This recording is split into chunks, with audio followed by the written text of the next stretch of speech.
লক্ষ্মীপুরের রামগতি উপজেলার চরগাজী সরকারি প্রাথমিক বিদ্যালয়ে ঝুঁকিপূর্ণ ও পরিত্যক্ত ভবনেই জীবনের ঝুঁকি নিয়ে চলছে পাঠদান। প্রতিদিন আতঙ্ক আর উৎকণ্ঠা নিয়ে বিদ্যালয়ে আসছে প্রায় ২ শতাধিক শিক্ষার্থী। ১৯৪২ সালে প্রতিষ্ঠিত বিদ্যালয়টির পুরনো ভবনটিতে দীর্ঘদিন ধরে জরাজীর্ণ অবস্থায় পড়ে আছে। ভবনের ছাদ ছুঁয়ে পড়ছে পানি, দেয়ালে দেখা দিয়েছে বড় বড় ফাটল। সংশ্লিষ্ট বিভাগ ভবনটিকে পরিত্যক্ত ঘোষণা করলেও কক্ষ সংকটের কারণে সেখানেই চালিয়ে যেতে হচ্ছে শ্রেণী কার্যক্রম। যে কোনো সময় ঘটতে পারে বড় ধরনের দুর্ঘটনা, এমন আশঙ্কায় রয়েছে শিক্ষক, শিক্ষার্থী ও অভিভাবকরা। বিদ্যালয়ের শিক্ষক সংকট প্রকট আকার ধারণ করেছে। প্রধান শিক্ষকের পদ দীর্ঘদিন ধরে শূন্য, নেই নৈশ প্রহরী কাম দপ্তরি।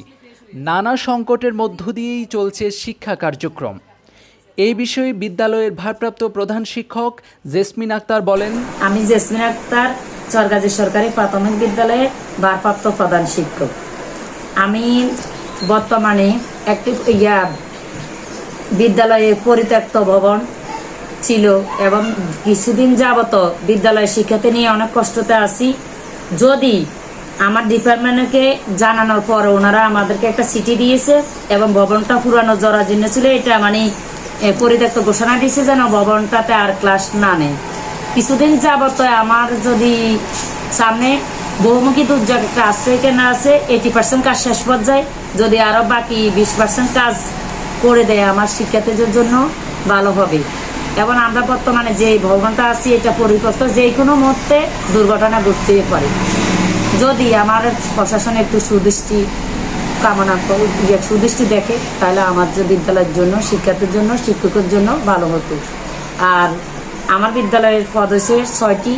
আমরা বর্তমানে প্রধান শিক্ষক নেই।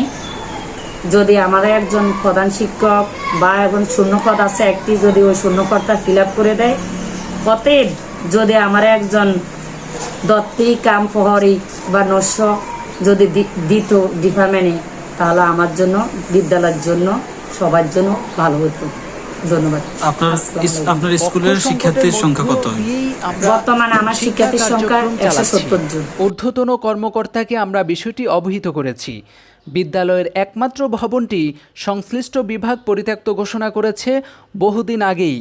আমাদের বিদ্যালয়ের জন্য নির্মাণাধীন ভবন বহুমুখী আশ্রয় কেন্দ্র কাম স্কুল ভবনের কাজ প্রায় শেষের দিকে। দ্রুত ভবনটি বুঝিয়ে দেওয়া হলে কক্ষ সংকট থেকে মুক্তি পাওয়া সম্ভব হবে। দ্রুত ভবনটি বিদ্যালয় কর্তৃপক্ষের কাছে হস্তান্তর করা হলে নিরাপদ পরিবেশে পাঠদান নিশ্চিত হবে এবং স্বস্তি ফিরবে শিক্ষার্থী ও অভিভাবকদের মাঝে। এমনটাই প্রত্যাশা করছেন স্থানীয়রা।